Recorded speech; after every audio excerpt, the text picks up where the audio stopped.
And I don't know why the idea for the show tonight was it came to me when Kelly and I were talking once, and it was about I think it's from I don't know. I think from years of doing the type of work that we do, and you being a therapist and a medium, you probably have very similar experiences with people, right? And Yes. I find that people get stuck. People get stuck in Hmm. life, and they want to be better. They want to accomplish something. They want to feel they've completed something, feel fulfilled in life, and fulfilled in their destiny. And a lot of people get lost in the journey or stay Hmm. behind in the journey or don't know themselves in the journey. So tonight, should we want to talk a little about the challenges of that, of being stuck in this space that you don't feel fulfilled in your life. So, Absolutely. certain areas. And then I looked at my bookshelf preparing for the show and I thought, this is, I wrote about this. So my book, Unfinished Business, is all about what we're going to be talking tonight. So it's all about This is this book is great. based upon my years of working with the spirit world. And it was when I was living in Laguna Beach, I did a demonstration and I heard the same thing I heard like 200 times before. And it was a spirit saying, if only I knew then what I know now, I would have made better decisions out of love, not fear. And they would realize the fear is just of the earth, not of who they are as a soul. Use love. So I wrote a book called Unfinished Business to have no should haves, would haves, or could haves. Oh, To look back at your life when you pass over and when you have a life review and look back and say, wow, I lived that life, that moment fully. I had no regrets about that. I behaved consciously. I did that in a conscious manner. You just flip something like that. So yes. it's going to be really about that's what it's about really tonight's show. Why Well, we and it goes with the astrology for tonight Oh yeah, too. Kelly, I forgot about the No, astrology. no, because it goes with the astrology. Really, this everything that we're going to be talking tonight about is all has everything to do with the astrology because this is a wild month, and I know you're going to be And by right into the eclipse you season. you're going to be gone during the this is right eclipse season, but this is October is a month of planetary chaos. It just is. So everybody, put your seatbelt on because I love this quote, James. I found this quote today, and it's as a new season emerges, which is really where we are in this new season. As a Right. new season emerges, I enter the rooms of my mind, determined to do some inner housekeeping. Where did you find that? I found that on an Ascended Master page. I'll Would you post send this. that would you I'll that? send it. Can you Is read it this one a more great time, one? please? Read it one more As a time. new Absolutely. As a new season emerges, I enter the rooms of my mind, determined to do some inner housekeeping. Wow. Isn't that good? Yeah, those inner rooms really get me. Like Right? on a cruise we did. Yeah. Oh, The inner, totally. yeah. Totally. Well, this month, I mean, it helps that to me, that quote really says a lot about this month because this month is about transformation. It's about renewal and it's the promise of new beginnings. So this is really an important month. There's so many aspects, but I'll go over the huge month of October. I'll go over that on my Thursday show. Okay. But for right now, I do want to say a few things about a few dates here because there's so many aspects in October that it makes major shifts in planetary energies. So again, welcome to eclipse season. An eclipse season. So let's just start with that. We have two large I'm writing this all down to take with me on my trip. So Okay, great. So on October 14th, we have the first solar eclipse. And what is important about this solar eclipse is that it goes through the United States. And that's a big deal because this eclipse is it's a big one. They call this the Ring of Fire, and what? it's where the sun and the moon and earth are aligned. And this eclipse, you'll be able to see a ring of fire around it, and it's going to be through the United States, which means it will hit the United States harder than other places. And then it goes into Mexico too, but really, and South America, but it really goes through the United States. And in fact, James, if you look back at the year 2004 or 2005, whatever happened in your life during that time, it could be have a similar energy to it. So if you look back at 2004, 2005, okay, and in Vedic astrology, this solar eclipse is in Virgo. And it is, yeah, I wish it was whiskey in here instead of coffee. Oh, it's the truth. It's the truth. Yeah. But it's at a very powerful degree at 27 degrees Virgo, and it's going to be conjunct with K2, which is the dragon's tail. So it's very powerful for representing change here. Excuse me, And Kelly, I messed up. October 14th, is that a full moon or just the first solar eclipse? it's a solar eclipse, And which what's is always Virgo? a new moon. And it's Virgo in is Virgo. Yes, it's in Virgo new moon. in Vedic astrology. Yes. And so when this happens, it brings about change for about in about 60 days. So the eclipse is on the 14th of October, but it doesn't mean that something's going to happen on the 14th. It Right. could, but it could last up to 6 months. But generally speaking, life begins to change within those 60 days. So it's a very potential for a lot of conflict for this one, and frustration and aggression and power struggles. So it's a great time actually for physical exercise, if you can bring some physical exercise into it. It's a very powerful eclipse, and that's the first eclipse.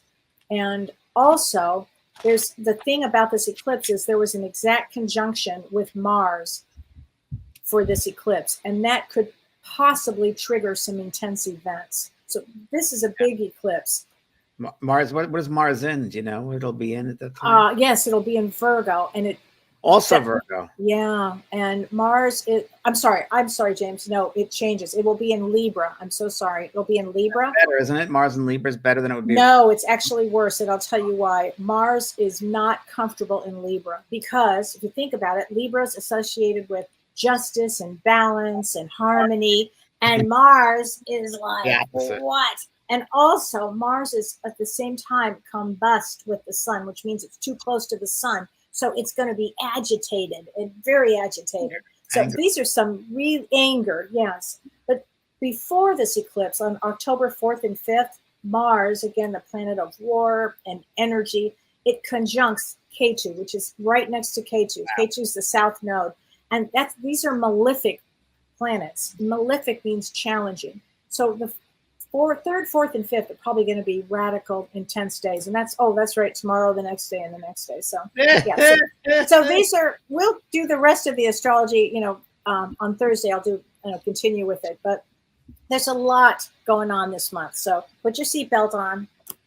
And go with the flow. Go with the flow. You just say you can't push the river. Just got to let it flow. Can't push the river.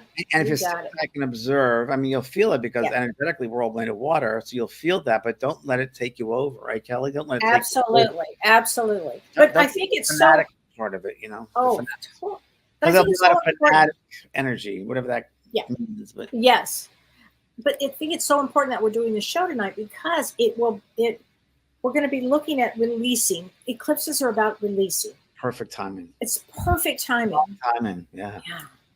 So here we go. I wish Congress would go with the flow, says Marilyn. Yeah, I agree, Marilyn. I don't understand Congress, but the whole thing about the budget and passing the budget. I think that they should not get paid. Congress people should not get paid. Senators not get paid. If the government shuts down, immediately they lose their paycheck. That's really the way it should be. And I don't get political, but I saw that last night. I'm like, what? Just stop me. That's when I decided to write the book. Okay, good. But I don't want to insult dogs, which it's not going to be insulted dogs. Trust me. Good. It's going to be it'll be flipped around a couple of times in the book. Yeah, it's crazy. It's just crazy. It's a crazy time. But again, you can see crazy all around you, but don't get caught up in it. It's almost like a circle, and you can be aware of that circle. Like just bring a fire. I love that, but it's true. But be aware of the energies, but you don't have to feed into it. No. Like Kelly is. Do not have to. Do the work on yourself. Yeah. It's the great time for that. What do you think about the test on Wednesday? I don't know what kind of test that is, Laura. Is there a test on Wednesday? I don't know. I saw something about a phone but I don't remember what it. I don't think I paid any attention to it. No. Janet, thank you. Said watch Heartstopper on Netflix. So thank you for that. I will. Heartstopper. Okay. Heartstopper sounds like a great title. Oh, okay. So, emergency alert. Yeah, stay in observation. Very true, Lori. Oh. So, Kelly, what do you think? Well, maybe we can ask everybody here. What holds you back from living your life to the fullest potential? Like, what if you lived your life the best life you could, or what are you lacking to live the best life you could? Right. And we're going to ask that way. We can ask any of that. I mean, I could come up with some. Yeah, I have some words here. But what is holding you back from living your best life, or living a good life? What does hold you back? And I have to. I'm going to say. I'm going to start with. Make sure you have a physical, so we can rule out anything physical. But, are you depressed? I mean, depression is a persistent feeling of sadness and loss, like a loss of interest. Are you depression? Are you depressed? Now, under depression, there's often, especially with men, hidden anger. Are you really Oh, angry? so interesting. Right, James? I mean, are you really angry? So, here's another one, are you anxious? So, anxiety is normal. I mean, frankly, it can be very normal. I can normalize anxiety. And it's actually the body's kind of fight, flight, and freeze response. So, but how anxious are you? Are you so anxious that, it's ruining your life? I mean, you have to really look at this.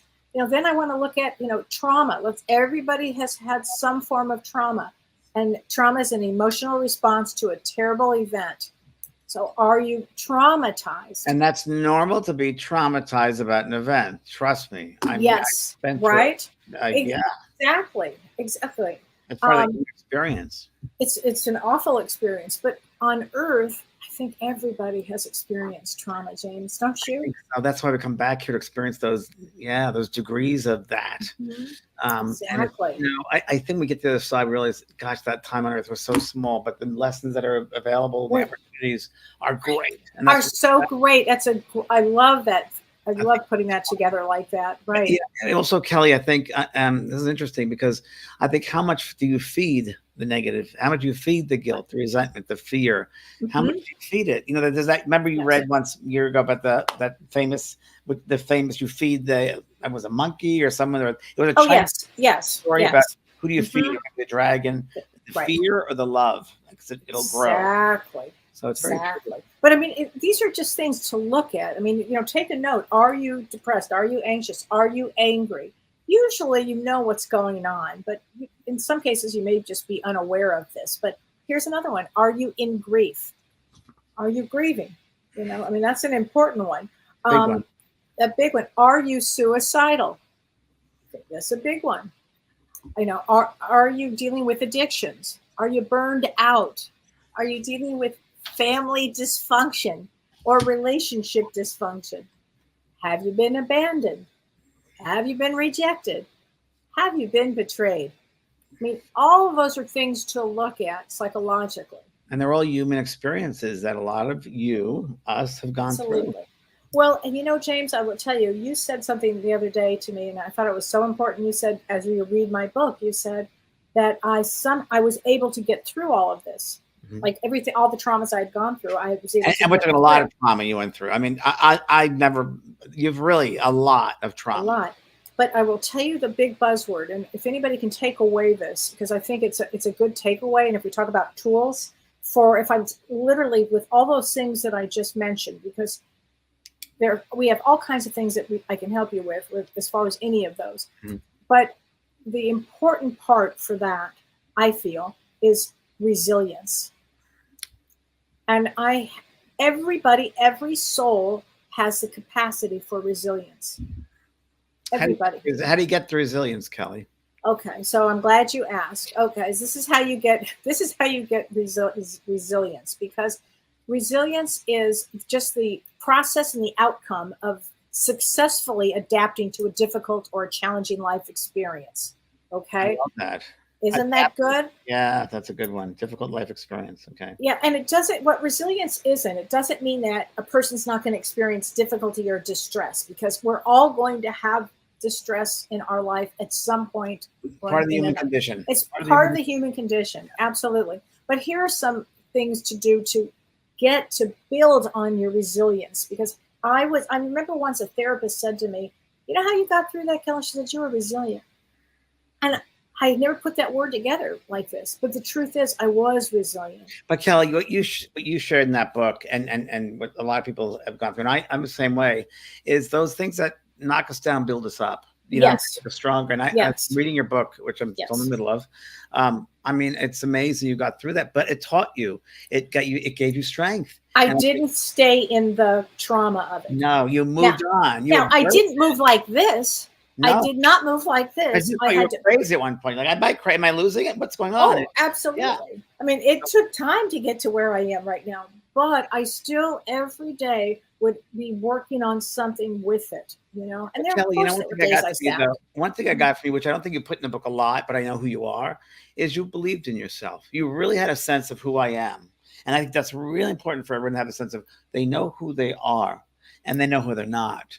And I think people get somewhere tuned into the negative and the positive. And I think we get those things that knock us down. We got to look at that and say, is it going to make me stronger or is it going to push me down? And I think we go through these lessons to make us stronger, to be the best we can be, to expand our souls, the soul experiences, and what we do with that experience. Where we're gonna are we gonna Well, leave behind or move ahead? so interesting enough, one of the tools I want to give everybody is there's a commandment, and here's the commandment: be you. And the next commandment after that is be more you. So when I was young, my dad used to say, be Kellee. Don't be anybody else. Be Kellee. Yeah. And Where I you? really embraced that, Yeah. and you really helped me with that. Well, yeah. You did. I think that each one of us is, and the more older I get, and the more I live, I get it that we're all God, and we have, we're all that. And you that on Facebook today, the saying that you had, that people only know what they know, and that's all they know, and it's Right. so true. We're It's all all they know. Yeah, it's And so we true. just, but everybody is God. Everybody has a different experience in life or lifetimes or places, spaces they've been through and come from, and traumas and families and so forth. So you got to accept that just where they're at that time. Everybody's God. And no one's better than anybody else. You're just going through experiences. So if I go, let's say, to a Starbucks or Target or today, or I'm really in observation mode watching a mother interact with her baby, or this guy interact with his friend, or I just become more aware of it and how people handle things. And a lot of people, as we've talked about before, are sleepwalkers. They're Oh, just going through life. completely, completely. Well, that's Really, that's one of the one things that's so important is that you have to be aware. You have to wake yourself up here. have to. But before we forget, James, let me do a few tools for Okay. resilience because I think it's important here. Yep. First thing, to help yourself, it's a muscle. You have to remember you're increasing your resilience. It takes time and it takes intentionality. You've got to have intention behind this. So if your thought is, I'm going to be resilient, I'm going to learn to be resilient. So the first thing is build your connections. Maybe prioritize relationships. Okay, because connections, I had certain people that I could call on that could help, that helped me through this. Not a lot, but they were important. The ones that were there were really important. Okay, another one is foster wellness, which means this: take care of your body, take care of your mind. Avoid negative thoughts, avoid negative people. And then people, like negative people. Exactly. A third one is to help with resilience is find purpose, which is helping others. How about that? Be proactive in helping others, because when you help others, it builds a muscle in you and you start to come alive with a resilience that you never thought you'd have. It's And really a good one. Kellee, you get away from your headspace of always putting Yes, yourself down and judging yourself and victim consciousness. We got to get out of victim consciousness. And absolutely. those tapes, you can't watch a rewind all the time. Get Oh something new. my gosh, James, as we said the other day, it gets boring. It's like, I mean, for God's sakes, even you've got to get bored with yourself if you keep doing that. But move towards your goals, even if it seems like even if it's a small goal, continue to accomplish something in the day just to move forward. Because remember, you're building this resilience muscle here. Okay, look for opportunities for self-discovery, which is really fun to do.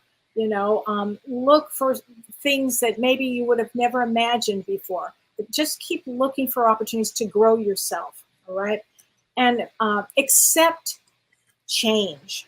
And I think that for me, that was the big one, James. Accept change, because once I realized, like that old book, "Who Moved My Cheese," it was gone. My whole life that I knew was gone. So once I could accept that, and that's a big one, acceptance, it did everything. Change is always happening. Every day we're changing. So change is part of life. Yeah. It's a part of our blood. It's part of our existence. It's part of movement. Everything is movement and change.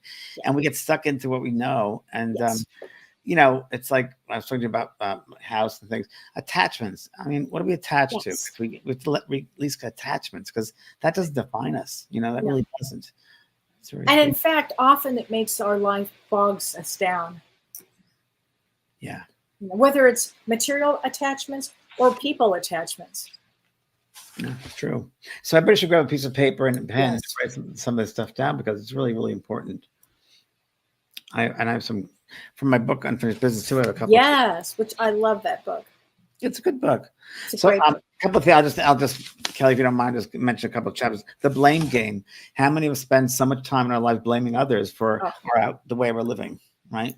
Blame someone else. Don't take responsibility for your life. Like right. your parents or your families, and that's why you're the way you are. That's why you're stuck in the situation you're in. Sometimes people talk about that. And then forgiveness, forgive and forget. Really important. A lot of So people do not important. forgive. Mhm. Do you think any of that has control, Kelly? The forgive thing? Yeah, it Yeah. is. I think it's a complete control thing. Well, Yeah. and also what's under that? What kind of anger is behind that? I mean, we really want to look at this. Are you going to want to just hold on to the anger? What's And it going to do for you? Are what's you it going to do going to for life be you? better or worse? Right, Yeah. right. Well, James, that kind of goes along with setting boundaries Yep. too. And I had an interesting thing for boundaries because I thought this was important for people to understand.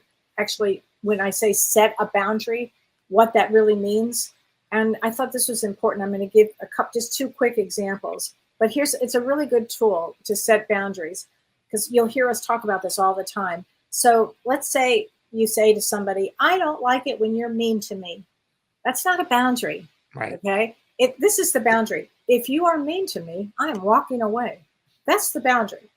Okay. Yeah. So how about this? There's one quick one. Please stop talking to me like that. It hurts my feelings. That's not a boundary. Okay. If you continue to talk to me like that, I've walked away already. You're not making a request. So that's how you can set a boundary like that, literally with action behind it. I did one once, and as you know, this whole year Oh, has been kind of letting go. And my boundary word was, if you treat me like that, you don't get to have me. Bye bye. goodbye. Bye Goodbye. I'm bye. walking away. Goodbye. You don't get to Yes, have me. exactly. Exactly. It's really, really true. A couple of things I have here to ask people. You can ask yourself. So write these things down too, if you would like, folks. When you're looking at your life and what's holding you back, obstacles or the past or so forth. Number one, what are the things that I want to do to achieve? What's the most important things I want to achieve in my life? The question is just to ask yourself, why are they so important to me? These things. It's a good question. Why are they so important to me? What do I want to deal with first and why? Because sometimes it's overwhelming for people. So it's like, I can't, this is too much over. So I'll pick one thing important and then. Well, I think that's what you said is so important. Just pick one thing. It doesn't have to be the whole thing. We're not doing this to overwhelm you. No. We don't want that. But some people, especially empaths, maybe they can just start with one thing. It can be a small thing. Again, you're creating a muscle for resilience. Yeah, because I hear a lot of people say, I can't deal with those spirits that are coming around. Like, I feel the people so much.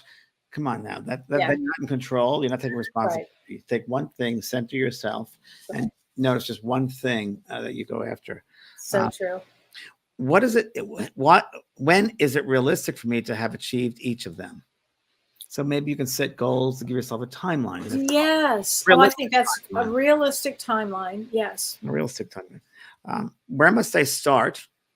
And what are the first small steps I must take? Where must I start? Whatever it is that comes to you. So whatever your issue is, if it's not forgiving someone, then there's going to be maybe forgiving them. And you don't have to necessarily speak with them. You can write them a card or just an email and not be attached to the outcome. Just do that. Yes.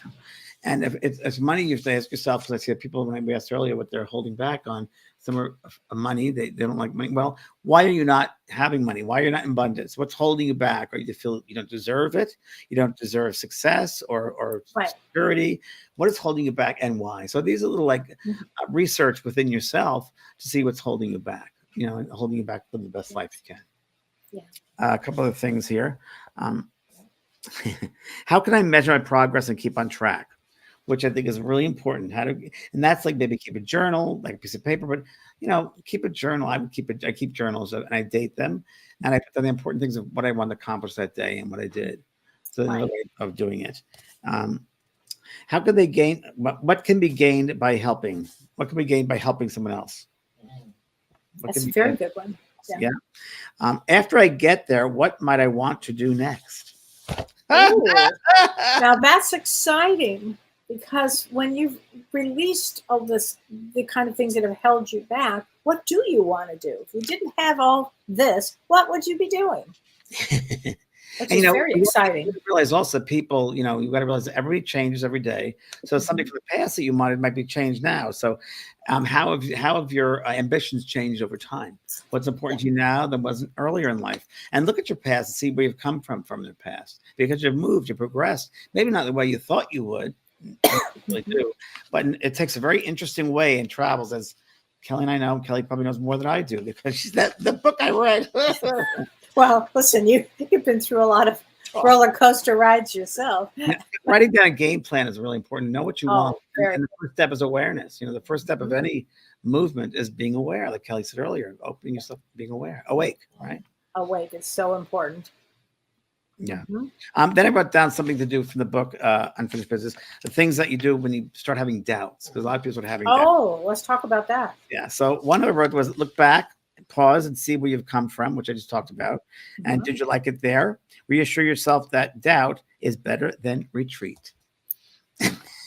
That's good because everybody's going to have doubt. You might take 2 steps forward and 3 steps back. Exactly. It's just human. Yeah. And interesting enough, I would say also look at people that you're looking up to in life, like who are your heroes, and just say, and why are they your heroes? Right. What are you learning from them? And also, I think it's a great time to go within and to really assess where we are in our life as far as the soul level. If we passed over tomorrow and we had a life review, can we look back and see the moments of love that we've left behind? And even that comes into loving ourselves. We put that aside. A lot of, in the book Unfinished Business, I talk so much about and have a lot of examples of people who come back and said, I didn't love myself enough. I don't know why, but it was others' energy I was living, not my energy. I had to take the time of be aware of who I was. And I did that because I was a mother. I was too busy in a business. Right. It's interesting. Yeah. Oh, it's so true.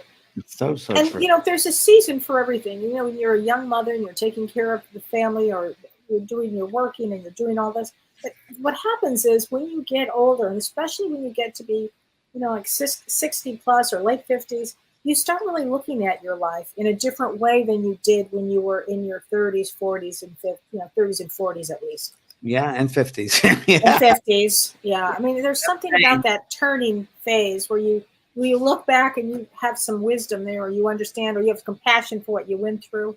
So fun. All right, everybody. So thanks, James, everyone. Thanks, Kellee. Everybody. Thanks, bye, everybody. Guys. You've been listening to Both Sides Now and Beyond, featuring spiritual medium and master teacher James Van Praagh and spiritual medium and psychotherapist Kellee White. That was great. Maybe we changed some lives. And maybe opened up some minds. Which way do I turn? Right. I mean left.